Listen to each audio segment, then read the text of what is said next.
दोस्तों स्वागत है हमारे YouTube चैनल पर। दोस्तों आज हम आरपीएफ कांस्टेबल भर्ती परीक्षा 2024 के लिए प्रीवियस ईयर क्वेश्चन पेपर लेकर आए हैं, जिसमें आज हम 25 जनवरी 2019 का प्रैक्टिस सेट देखेंगे। दोस्तों इसमें हम सामान्य अध्ययन के सभी 50 महत्वपूर्ण प्रश्नों को देखेंगे।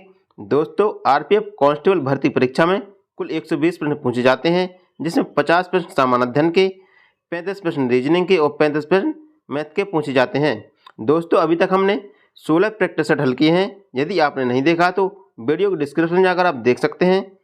चलिए तो हम स्टार्ट करते हैं। हमारा पहला क्वेश्चन है, भारत संयुक्त राष्ट्र संघ का सदस्य किस वर्ष बना? इसमें पूछा गया कि भारत है जो संयुक्त राष्ट्र संघ या यूएनओ का सदस्य किस वर्ष बना? तो भारत 1945 ईस्वी को संयुक्त राष्ट्र संघ का सदस्य बना। तो इसका राइट आंसर ऑप्शन सी होगा।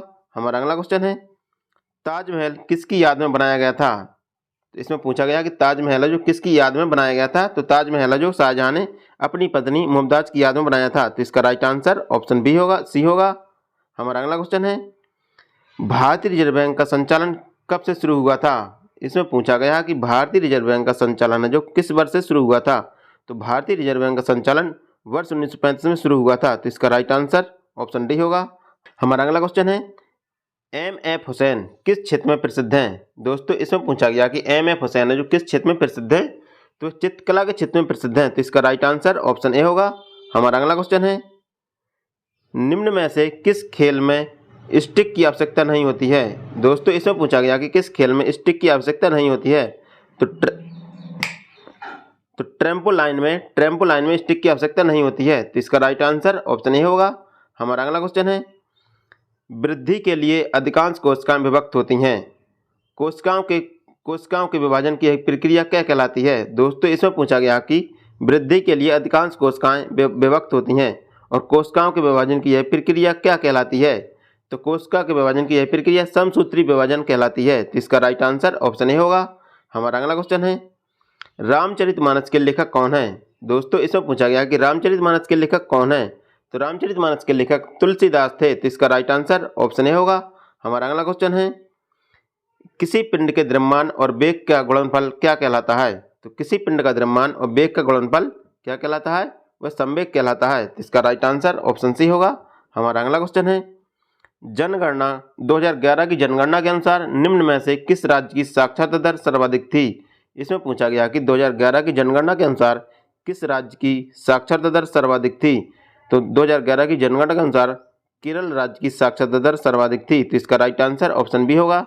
हमारा अगला क्वेश्चन है, चंडीगढ़ को किस कारण से केंद्र शासित प्रदेश घोषित किया गया? चंडीगढ़ को किस कारण से केंद्र शासित प्रदेश घोषित किया गया? तो चंडीगढ़ को राजनीतिक और प्रशासनिक महत्व की दृष्टि से केंद्र शासित प्रदेश घोषित किया गया था। तो इसका राइट आंसर ऑप्शन ए होगा। हमारा अगला क्वेश्चन है, निम्न में से न्यूक्लियन किसे कहा जाता है? इसमें पूछा गया कि न्यूक्लियन किसे कहा जाता है? तो प्रोटॉन और न्यूट्रॉन को न्यूक्लियन कहा जाता है। तो इसका राइट आंसर ऑप्शन बी होगा। हमारा अगला क्वेश्चन है, बियाना शहर किस नदी के किनारे स्थित है? दोस्तों इसमें पूछा गया कि जो बियाना शहर है वो किस नदी के किनारे स्थित है? तो बियाना है जो डैन्यूब नदी के किनारे स्थित है। तो इसका राइट आंसर ऑप्शन बी होगा।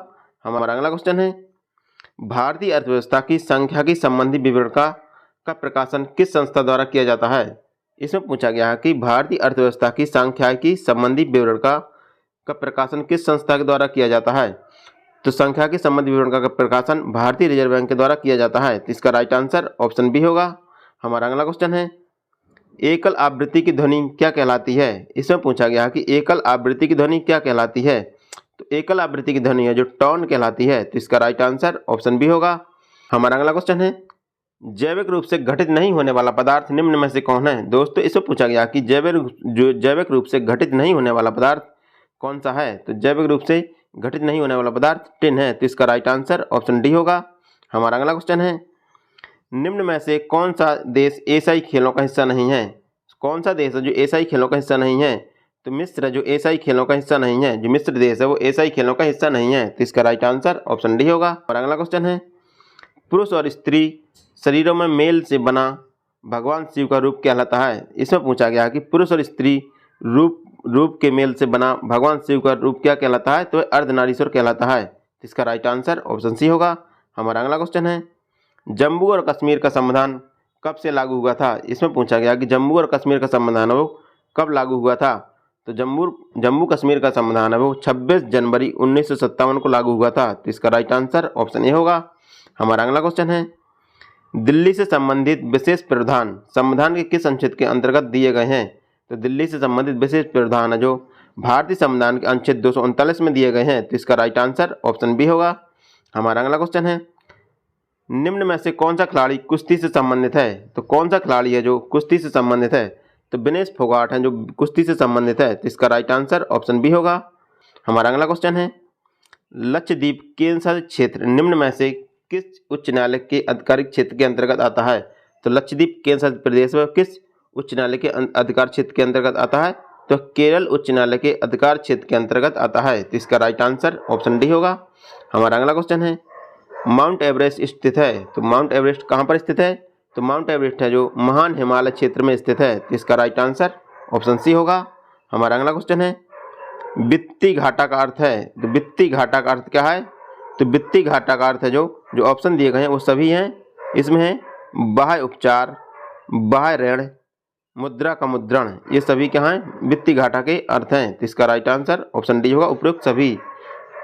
हमारा अगला क्वेश्चन है, मरुस्थलीय मिट्टी निम्न में से किस राज्य में पाई जाती है? इसमें पूछा गया है कि जो मरुस्थलीय मिट्टी है वो निम्न में से किस राज्य में पाई जाती है?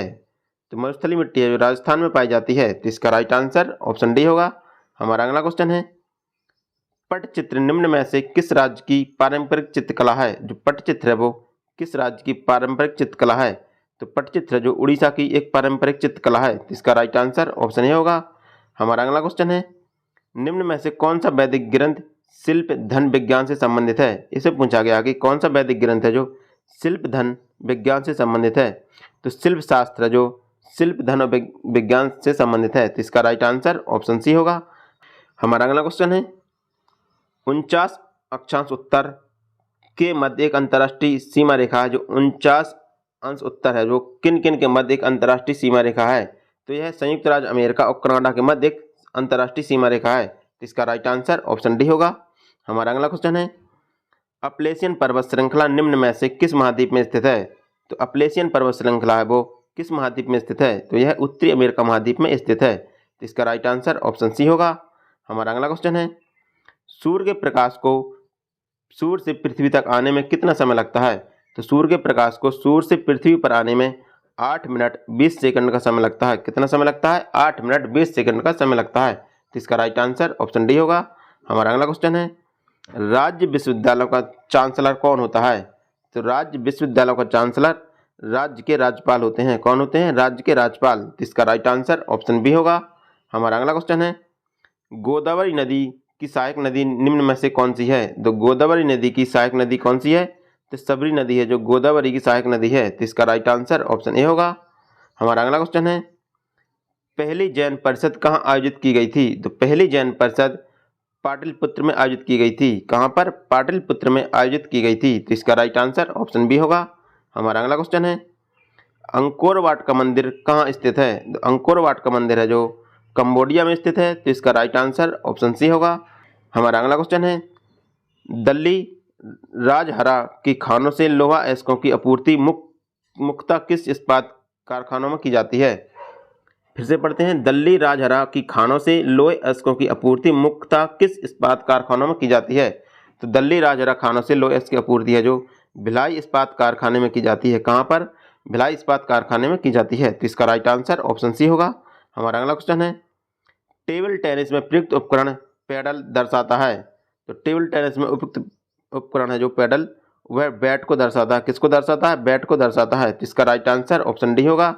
हमारा अगला क्वेश्चन है, मनुष्य में युग्म में मौजूद गुणसूत्रों की संख्या कितनी होती है? मनुष्य के युग्म में गुणसूत्रों की संख्या लगभग कितनी होती है? तो गुणसूत्रों का एक सेट होती है। कितना होती है? गुणसूत्रों का एक सेट। तो इसका राइट आंसर ऑप्शन ए होगा। मनुष्य में सामान्य श्वसन की प्रबलता कितनी होती है? दोस्तों इसमें पूछा गया कि मनुष्य में सामान्य श्वसन की प्रबलता कितनी होती है? तो मनुष्य में सामान्य श्वसन की प्रबलता 10 डेसिबल होती है। कितनी? 10 डेसिबल होती है। तो इसका राइट आंसर ऑप्शन ए होगा। हमारा अगला क्वेश्चन है, दक्षिण एशियाई खेल संघ द्वारा ढाका बांग्लादेश में संपन्न हुए खेलों में कबड्डी को किस को शामिल किया गया था? तो इसमें पूछा गया कि दक्षिण एशियाई खेल संघ द्वारा बांग्लादेश में संपन्न हुए खेल में किस वर्ष कबड्डी को शामिल किया गया था? तो कबड्डी को 1984 ईस्वी में शामिल किया गया था। तो इसका राइट आंसर ऑप्शन ए होगा।